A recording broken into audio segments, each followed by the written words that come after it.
सुरू करत आहोत. मी आत्ताच म्हटल्याप्रमाणे मी माझे तुमचे जे काही स्पीकर आहेत ते सध्याला ऑफ ठेवतोय.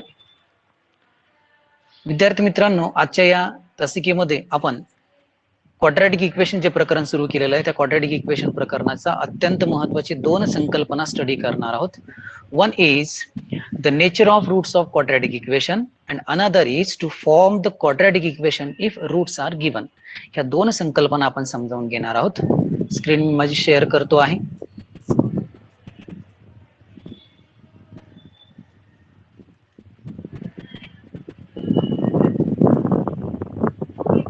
Now you can see my screen in front of you. तुम्हाला ही स्क्रीन सहज बघायला मिळेल. या स्क्रीनवर प्रकरणाचं नाव आहे.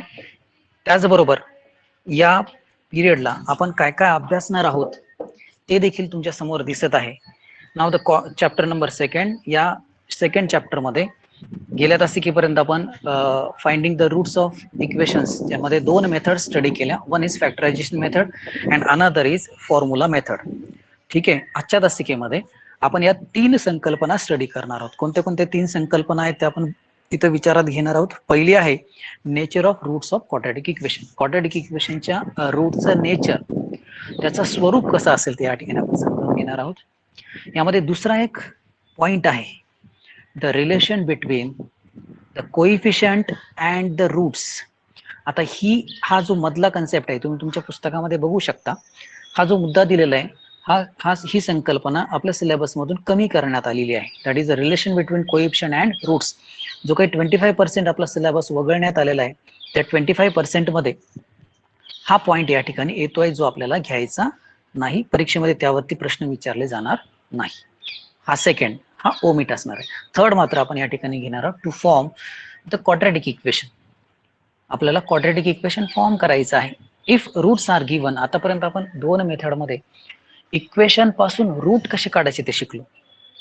इक्वेशन पासून काय फाइंड आउट केलं आपण? रूट्स फाइंड आउट केले. पण जर आपल्याला रूट्स दिले असतील, if you have given roots, आपल्याला उत्तर दिलीत, त्यापासून आता इक्वेशन आपल्याला तयार करायचे, म्हणजे रिव्हर्स फॉर्म मध्ये असणारा हा प्रकार आहे. हे दोन प्रकार आपल्याला या ठिकाणी समजावून घ्यायचे आहेत. ठीक आहे.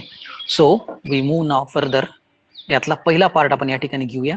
That is nature of roots of quadratic equation. सगळ्यांनी हेडिंग टाकायची आपापल्या वहीवर. Nature of roots of quadratic equation. Quadratic इक्वेशनच्या रूटचं नेचर कसं आहे आणि ते कशावर डिपेंड असणार आहे ते आपण या ठिकाणी समजावून घेणार आहोत. ठीक आहे. नाव तुम्हा सर्वांना या फॉर्म्युलाकडे जात असताना अगोदर परत एकदा मी रिकॉल करतो आहे की क्वाड्रॅटिक इक्वेशनचे रूट्स मला फाइंड आउट करायचे असेल तर आपल्याकडे फॉर्म्युला नोन आहे. फॉर्म्युला मी या ठिकाणी मेन्शन करतो आहे. एक्स इक्वल टू काय फॉर्म्युला होता बरं? Minus b plus or minus root of b square minus 4ac it is total divided by 2a. हा फॉर्म्युलाने आपण रूट्स फाइंड आउट केलेत. आता या फॉर्म्युल्यामध्ये असणारा एक टर्म, एक फॅक्टर आपण फॉर्म्युला मेथड मध्ये सोडत असताना हा सेपरेट कॅल्क्युलेट केला होता. कोणता बरं? बी स्क्वेअर मायनस 4ac. आणि म्हणून ही जी टर्म आहे, हा जो फॅक्टर आहे, या बी स्क्वेअर मायनस 4ac च्या व्हॅल्यूवर आपण क्वाड्रॅटिक इक्वेशनच्या रूटचं नेचर ठरवणार आहोत. म्हणजे कोणत्या स्वरूपाची ही व्हॅल्यू असू शकते त्यावरती डिपेंड असणार आहे. Roots of quadratic equations are depending upon the value of. कोणत्या व्हॅल्यूवर डिपेंड असणार आहे? That is the value of b square minus 4ac. याच्या व्हॅल्यूवर ते डिपेंड असणार आहे. यालाच आपण सिम्बॉलिकली डेल्टा कॉल करणार आहोत. काय कॉल करायचं याला आपण? डेल्टा, ज्याला आपण डिस्क्रिमिनंट म्हणणार आहोत. काय म्हणायचं याला? Discriminant delta. ठीक आहे. Roots of quadratic equations are depending upon कोणत्या फॅक्टरवर डिपेंड असणार आहे? That is depending upon the b square minus 4ac delta किंवा डिस्क्रिमिनंटवर अवलंबून असणार आहे. आता ते कसं अवलंबून असेल ते या ठिकाणी आपण समजून घेऊया. ठीक आहे. सो त्यासाठी आपण एक एक कंडिशन्स या ठिकाणी विचारात घ्यायच्या. कोणत्या कोणत्या कंडिशन ते आपण बघूया. First condition we are going to suppose over here. First, if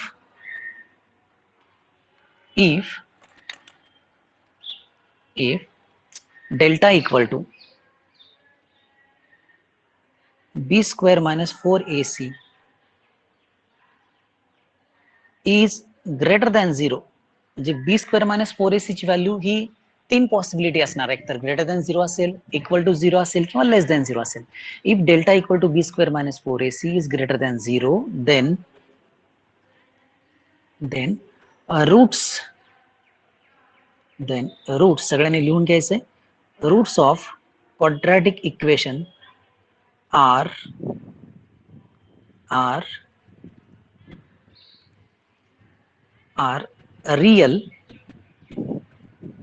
real number पैकी ते असणार and unequal. Roots of quadratic equations are real and unequal, किंवा जर डेल्टा हा ग्रेटर दॅन 0 असेल तर. ही पहिली सिच्युएशन. ठीक आहे, आपण दुसरी सिच्युएशन आता घेऊया. If delta equal to b square minus 4ac याची व्हॅल्यू आपण जर कॅल्क्युलेट केली आणि ती जर मला इक्वल टू 0 मिळत असेल, पहिले ग्रेटर दॅन 0 घेतली, आता इक्वल टू 0 घेतोय, then roots of quadratic equation are real तर ते असणारच आहेत, रियल नंबर पैकी असणार आहे, पण ते अनइक्वल असणार नाही, तर इक्वल स्वरूपाचे असणार आहेत. कसे असणार आहे? इक्वल स्वरूपाचे. विद्यार्थी मित्रांनो, तुम्हाला कदाचित कालच्या तासिकेचं शेवटचं गणित आठवत असेल, शेवटचं जे आपण ऍक्टिव्हिटी घेतली होती फॉर्म्युला मेथडनं सोडवण्याची, त्यामध्ये बी स्क्वेअर मायनस 4ac ची व्हॅल्यू 0 आली होती, तुम्हाला आठवत असेल कदाचित. आणि त्यावेळेस तुम्हाला असं जाणवेल की त्या ठिकाणी एकच रूट आलं होतं फक्त, -√3 आय थिंक. तुम्ही बघू शकता मागचं पेज पलटून, ज्यांच्याकडे वही असेल ते. -√3 म्हणजे काय, की याला रिअल तर रूट आहे, पण ते इक्वल आहेत, सारखेच आहेत, रिपीट होणार आहेत ते. ठीक आहे, त्या प्रकारचं हे एक्झाम्पल असणार आहे. आणि त्यानंतर आपण थर्ड केस कडे आता जाऊयात. एक्झाम्पल नंबर सिच्युएशन नंबर 3 ही सगळ्यांना ट्रिवियल समजली असेल. If delta equal to b square minus 4ac this is less than 0, negative आली समजा, लेस दॅन 0 म्हणजे कशी असणार आहे? Negative. Then roots of quadratic equation are, आता या सिच्युएशन मध्ये रूट्स मात्र हे रियल असणार नाही, नॉट रियल स्वरूपाचे, रियल नंबर मध्ये एक्झिस्ट करणार नाही. They are the imaginary numbers. ते कसे नंबर्स असणार आहे? इमॅजिनरी नंबर्स असणार आहेत. या तीन कंडिशन्स तुम्हाला सगळ्यांना लक्षात ठेवायच्या असणार आहेत. या तीन कंडिशन वर आधारित हा पहिला कन्सेप्ट असणार आहे. ज्यांना स्क्रीनशॉट घ्यायचा असेल त्यांनी स्क्रीनशॉट घेऊन ठेवा आणि त्यावरून तुम्ही यातले काही एक्झाम्पल आपण सोडवणार आहोत. ठीक आहे, आता आपण यातलाच दुसऱ्या पार्ट कडे जाऊया, जो आपण अगोदर ठरवलेला होता की जो आपल्याला घ्यायचा आहे म्हणून. कोणता भाग ठरवला होता? टू फॉर्म किंवा to obtain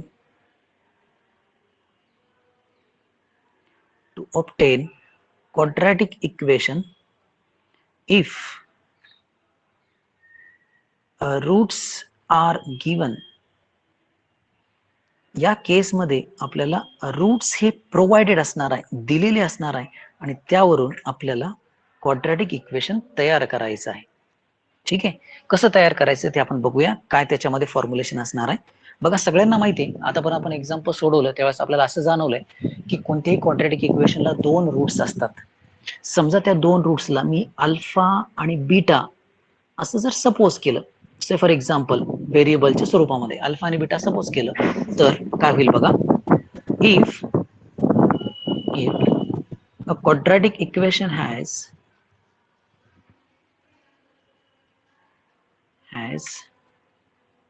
roots alpha comma beta,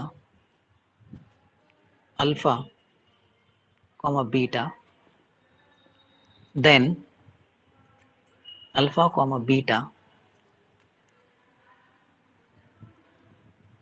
then the quadratic equation is given by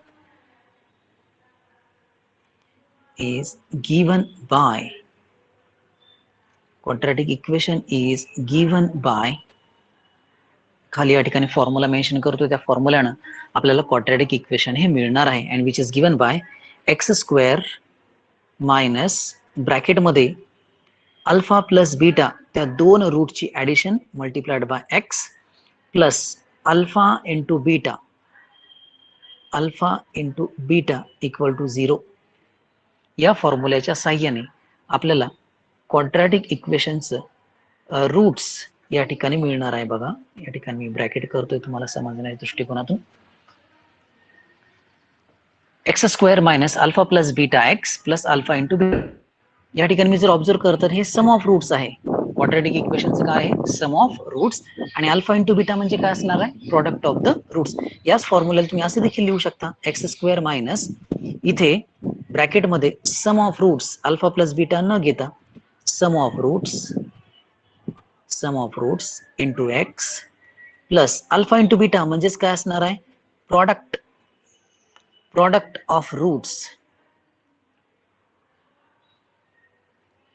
of roots हे देखील तुम्ही लिहू शकता.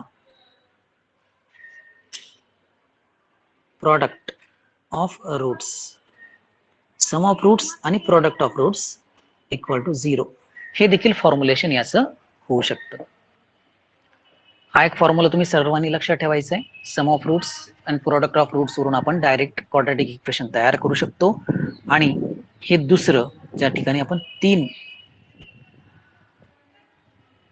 या ठिकाणी तीन कंडिशन्स बघितलेल्या आहेत, त्या कंडिशन्स वर आधारित आपल्याला एक्झाम्पल आता अभ्यासायची असणार आहेत. ठीक आहे, स्क्रीनशॉट तुम्ही घेऊ शकता, तुम्हाला सोयीस्कर पद्धतीने हा एक पोर्शन आणि हा दुसरा एक पोर्शन. ठीक आहे, आता यावर बेस्ड, या दोन संकल्पनेवर बेस्ड आपण या प्रकरणातलं पुढचं सराव संच किंवा प्रॅक्टिस सेट या ठिकाणी घेऊयात, ज्या ठिकाणी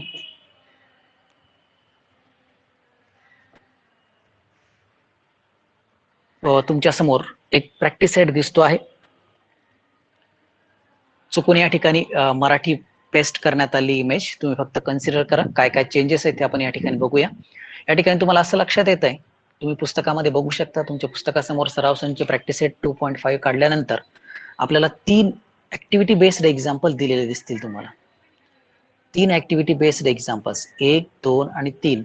त्यातला एक मी येलो मार्कआउटनं मार्किंग केलेली आहे. याचा अर्थ असा की तिसरा हा तुमच्या सराव संच किंवा प्रॅक्टिस सेट मधून कमी करण्यात आलेला आहे. ठीक आहे, यातले पहिले 2 आपण या ठिकाणी समजून घेऊया. थोडासा चेंज फक्त चुकून इमेज ही मराठीमध्ये आलेली, सेमी मध्ये आपण कन्सिडर करूया. नंबर 1 चं काय दिलंय बघा. क्वाड्रॅटिक इक्वेशन आपल्याला दिलेलं आहे, ax square plus bx plus c वर्ग समीकरण दिलेलं आहे. आणि या क्वाड्रॅटिक इक्वेशन साठी बी स्क्वेअर मायनस 4ac म्हणजे काय बरं? हा आपल्यासाठी याच्या 2 किमती दिलेल्या आहेत. एक तर +5 दिलेला आहे, दुसरा काय दिलेला आहे? -5. आणि नेचर, मुळांचे स्वरूप म्हणजे काय? नेचर आपल्याला ठरवायचं आहे. या मुळांचं नेचर, या रूटचं नेचर कसं असेल ते आपण या ठिकाणी ठरवणार. तुम्ही तुमच्या वहीमध्ये पुस्तकामध्ये लिहून घेऊ शकता. नेचर ऑफ रूट्स बघूयात. जर डेल्टा हा 5 असेल तर हा कसा झाला बघा विद्यार्थी मित्रांनो? Greater than 0. मग डेल्टा ग्रेटर दॅन 0 असेल तर रूटचं नेचर कसं असलं पाहिजे? इट इज रियल अँड सारखे असणार नाही, रियल अँड अनइक्वल. जर आता डेल्टा हा -5 असेल, जसं या दुसऱ्या केस मध्ये दिला, -5 म्हणजे हा लेस दॅन 0 आहे. लेस दॅन 0 आहे याचा अर्थ रियल रूट असणार आहे कसं? Not real. वर जाऊन बघू शकतो आपण, या ठिकाणी बघितलं बघा. लेस दॅन 0 असेल तर रूट कसं असलं पाहिजे? लेस दॅन नॉट रियल असलं पाहिजे. आणि ग्रेटर दॅन 0 असेल तर रियल अँड अनइक्वल. ठीक आहे, त्यानंतर आपण पुढच्या एक्झाम्पल कडे आता यानंतर जाऊयात. बघा, आता पहिल्याच ब्रॅकेटमध्ये काय दिलं आपल्याला की मुळांची बेरीज, that is alpha plus beta, sum of roots आपल्याला दिलेला आहे. Alpha plus beta is given to be -7. आणि प्रॉडक्ट लास्ट केसमध्ये अल्फा इंटू बीटा हा आपल्याला दिलेला आहे 5.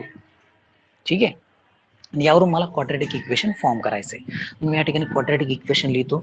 लिहिण्याचा फॉर्म्युला लिहितो बघा, x square minus alpha plus beta sum of roots plus alpha into beta. हा आपण फॉर्म्युला लिहिलेला आहे. तुमच्या सोयीसाठी तुम्ही परत वर जातो बघा, सम ऑफ रूट्स आणि प्रोडक्ट ऑफ द रूट्स. आता यामध्ये आपण व्हॅल्यूज ठेवूया बघा. व्हॅल्यूज ठेवल्या तर काय होणार, x square minus alpha plus beta हा आहे -7, त्यामुळे इथे एक ब्रॅकेट टाकूया, -7x आणि अल्फा इंटू बीटा आहे 5 प्लस 5 इक्वल टू 0. म्हणजेच काय, एक्स स्क्वेअर हे मायनस मायनस होणार आहे, plus 7x plus 5 equal to 0. म्हणजे आपलं जे रिक्वायर्ड क्वाड्रॅटिक इक्वेशन आहे, इथे जे भरायचे आपल्याला ब्लँक स्पेस, तो कशाने भरला जाणार बघा, x square plus 7x plus 5 equal to 0 याने भरले जाणार. X square plus 7x plus 5 याने भरले जाणार आहे. आणि या पद्धतीने आपण ह्या दोन ऍक्टिव्हिटी पूर्ण करू शकतो. परीक्षेमध्ये ह्या ऍक्टिव्हिटी विचारल्या जाऊ शकतात, सगळ्यांना समजल्या असतील. ग्रेटर दॅन 0 असेल डेल्टा तर real and unequal, less than 0 असेल तर तो नॉट रिअल, आणि सम ऑफ रूट्स आणि प्रोडक्ट ऑफ द रूट्स दिला असेल तर त्यापासून इक्वेशन कसं तयार करायचं ते आपण या ठिकाणी बघितलंय.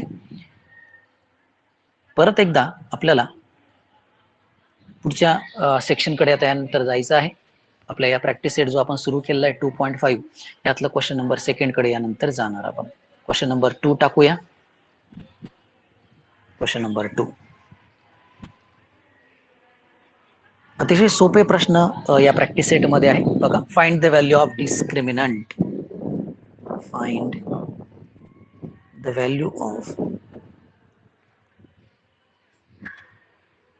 Value of discriminant. मी अगोदरच डिस्क्रिमिनंट कशाला म्हणायचं हे तुम्हाला सांगितलं होतं. डिस्क्रिमिनंट म्हणजे काय असणार आहे, दॅट इज ज्याला आपण डेल्टा म्हणणार आहोत. Discriminant is nothing but delta. Okay, so आपण पहिलं एक्झाम्पल घेऊया आपण यामध्ये. First, x square plus 7x minus 1 this is equal to 0. Question number first यातला डिस्क्रिमिनंट फाइंड आउट करण्यासाठी. So in answer we will write a given equation. Given equation is x square plus 7x minus 1 this is equal to 0. X square plus 7x minus 1 equal to 0. Here आपण ABC ची values ठरवूया, जे आपण या अगोदर बऱ्याच वेळेस केलेलं आहे. A ची value is nothing but the coefficient of x square which is 1, काहीच नाही याचा अर्थ. B इक्वल टू असणार आहे मिडल टर्मचं कोएफिशियंट दॅट इज 7 आणि C इक्वल टू असणार आहे -1. A, B आणि C तिन्ही व्हॅल्यूज आपण या ठिकाणी घेतल्यात. आणि हेन्स आता आपण डिस्क्रिमिनंट डेल्टा हा काढणार आहोत, जो मिळवला जातो आपल्याला b² - 4ac च्या व्हॅल्यूनं. Delta equal to b² - 4ac. 1 by 1 values ठेवायच्या आहेत. It is very simple for us now. b² that means 7² minus 4 multiplied by a ची व्हॅल्यू असणार आहे 1 आणि c ची व्हॅल्यू असणार आहे -1. ठीक आहे. So this is further equal to 7² 49.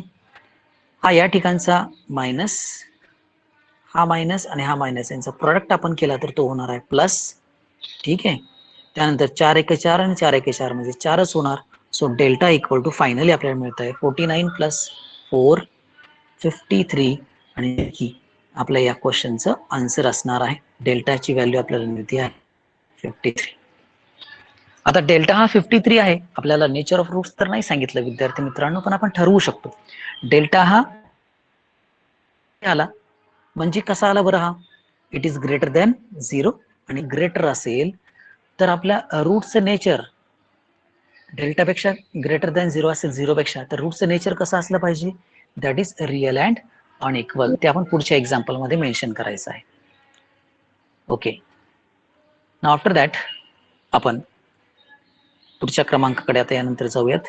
दुसरं इक्वेशन, नंबर 2,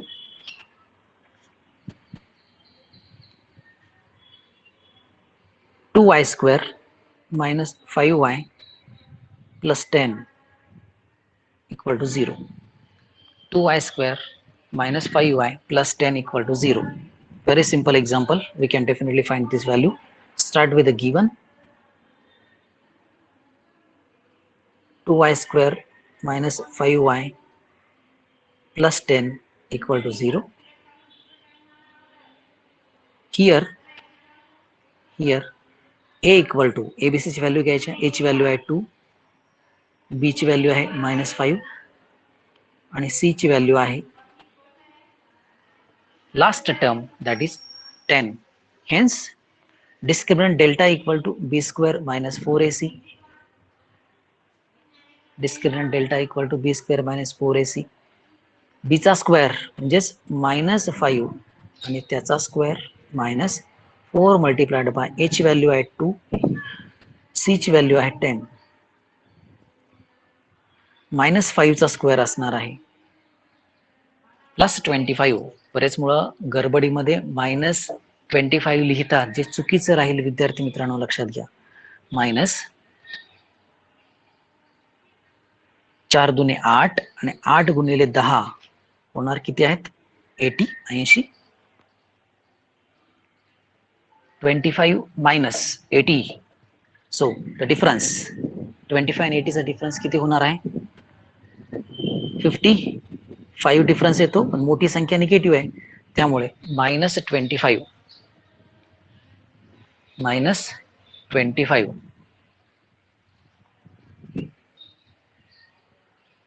ठीक आहे. आता या ठिकाणी देखील आपल्याला असं लक्षात येत आहे की डेल्टा हा लेस दॅन 0 आलेला आहे, म्हणजे असे रूट्स कसे असणार आहे? Not real. रूट्स कसे असणार आहेत? Not real.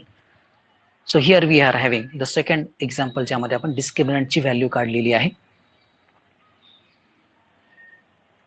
लक्षात आलंय? ओके. यानंतर आपण एक एक्झाम्पल, यातलं तिसरं एक्झाम्पल जे आहे ते तुमच्यासाठी सोडवण्यासाठी ठेवते, जे तुम्ही सहज होमवर्क म्हणून सोडवू शकता. याच क्वेश्चन नंबर 2 मधलं जे थर्ड केस आहे, थर्ड एक्झाम्पल, ज्यामध्ये डेल्टा काढायचं आहे तुम्हाला, हे तुमच्यासाठी ठेवतोय. सगळ्यांनी ट्राय करा. जरी कोएफिशियंट रूट मध्ये असले तर फार काही गोंधळून जाण्याची परिस्थिती नाही. आपल्या रेग्युलर रूल नुसार त्याला सोडवण्याचा प्रयत्न तुम्ही करायचा आहे. हे तुम्ही सगळ्यांनी सोडून ठेवायचं आहे. थर्ड एक्झाम्पल, कारण याचा प्रॅक्टिस, याचा सराव पुढच्या एक्झाम्पल मध्ये होणारच आहे. ओके. यानंतर आपण आता क्वेश्चन नंबर 3 कडे जाऊया, जो याच एक्झाम्पलचा पुढचं व्हर्जन असणार आहे. Question number 3, determine the nature of roots. Determine the nature of roots. Roots nature आपल्याला ठरवायचं आहे. आता तुम्हाला सर्वांना माहिती आहे की रूट्स, क्वाड्रॅटिक इक्वेशनच्या रूट्सचं नेचर ठरवायचं असेल तर मला कशाची किंमत काढली पाहिजे? That is the delta. डेल्टाची किंमत काढावीच लागेल आणि त्यानंतर आपल्याला रूटचं नेचर ठरवता येऊ शकतं. आणि मग त्या पार्ट मधला हा पुढचा example, x² minus 4x plus 4 equal to 0. ठीक है. So again we are start in a similar manner. Given x² minus 4x plus 4 equal to 0. ABC ची किमती लिहून घेऊयात आपण डेल्टा काढण्यासाठी. Here a equal to x² चे कोएफिशियंट 1, b equal to -4 आणि c इक्वल टू आहे +4. ए, बी आणि C. Now delta equal to b² - 4ac, जो आपल्याला ज्याची व्हॅल्यू आपल्याला काढायची आहे त्याची किमती ठेवूया. b चा स्क्वेअर मीन्स -4 आणि त्याचा स्क्वेअर -4 मल्टिप्लाइड बाय a ची व्हॅल्यू आहे 1 आणि c ची व्हॅल्यू आहे 4. ठीक आहे. Very simple example.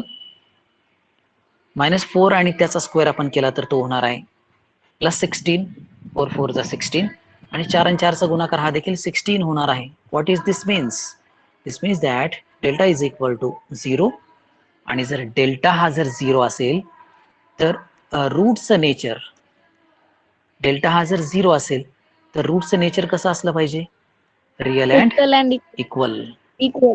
ओके, तर आपण ते मेन्शन करूया. Hence roots are real and equal. Roots are real and equal. Simple example आहे, अतिशय सोपं हे एक्झाम्पल आहे. ज्यांचं लिहायचं राहिलं असेल त्यांनी लिहून घेऊ शकता किंवा स्क्रीनशॉट घेऊ शकता. सगळ्यात शेवटी स्क्रीनशॉट देखील देईल मी तुम्हाला.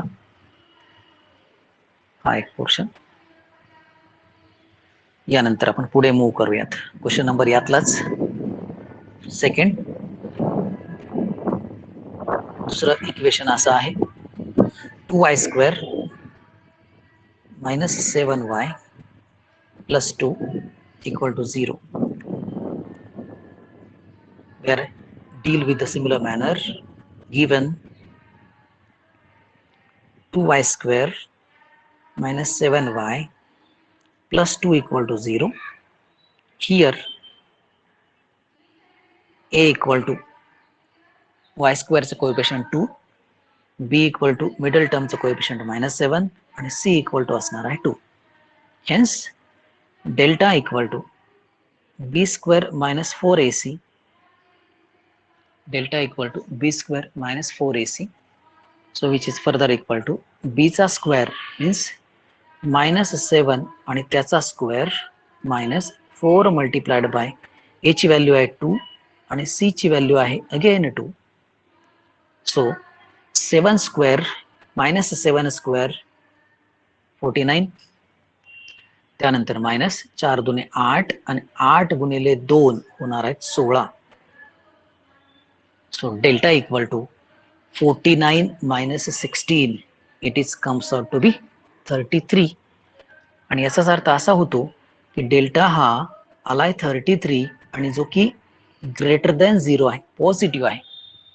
जर डेल्टा हा ग्रेटर दॅन 0 असेल तर रूटचं नेचर हे रिअल तर असणारच आहेत, पण त्यासोबत अनइक्वल असणार आहे. हेन्स रूट्स आर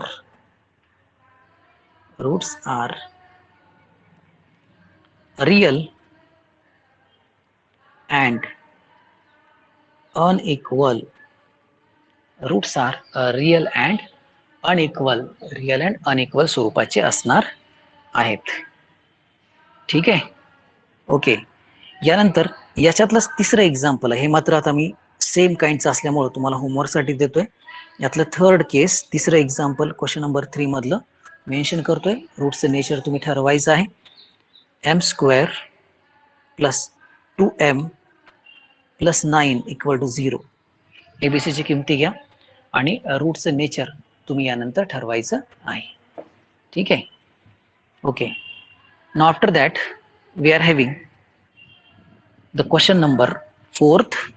क्विकली आपण एक घेऊन आपण हा पिरियड इथं संपवणार आहोत. 4th example, form the quadratic equation. आपल्याला क्वाड्रॅटिक इक्वेशन फॉर्म करायचं आहे ज्यामध्ये आपल्याला रूट्स हे दिलेले आहेत. क्वाड्रॅटिक इक्वेशनचे काय दिलेले आहेत? रूट्स हे दिलेले आहेत. पहिलं रूट काय दिलं बघा, पहिली जोडी काय दिली? नंबर 1 0,4 ही आपल्याला पेअर दिलेली आहे. म्हणजे एक रूट 0 आहे, दुसरं रूट हे 4 आहे. आणि म्हणून उत्तराची सुरुवात अशी आपण करायची, लेट यातलं पहिलं जे आहे त्याला आपण अल्फा मानूया 0 आणि दुसरा जो आहे तो त्याला आपण काय मानूया? Beta. Let alpha = 0 and beta = 4. Quadratic equation form करण्यासाठी आपल्याला दोन किमती गरजेच्या आहेत. कोणत्या दोन किमती गरजेच्या आहे? One is sum of the root alpha plus beta and another is alpha into beta, that is the product. या दोन किमती आपल्याला गरजेच्या आहेत. इथं आपण त्या काढून घेऊया. अल्फा 0 आणि बीटा आहे 4. ठीक आहे, 0 + 4 विल गिव्ह अस 4 आणि alpha into beta that is 0 multiplied by 4. 0 ने 4 ला मल्टिप्लाय केलं तर उत्तर किती येणार आहे? 0. हेन्स आता आपण फॉर्म्युला मेन्शन करूया. हेन्स रिक्वायर्ड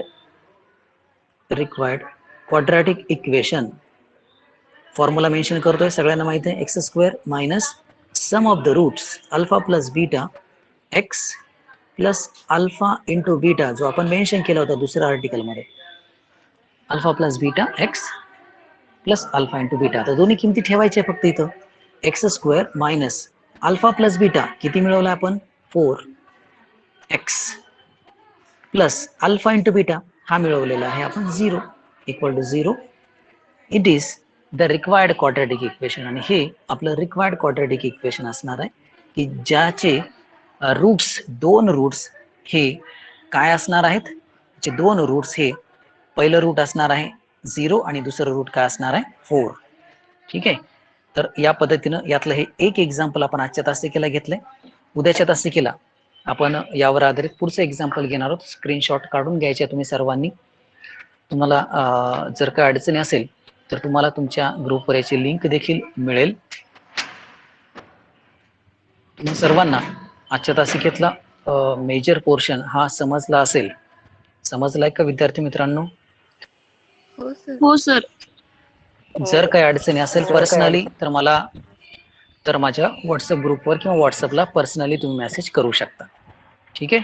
नेक्स्ट पिरियड मध्ये आपण याच्या पुढच्या एक्झाम्पलला स्टार्ट करूयात. आजच्या तासिकेला आपण थांबूया. Goodbye to all of you. Goodbye to all of you. Bye sir. Good bye.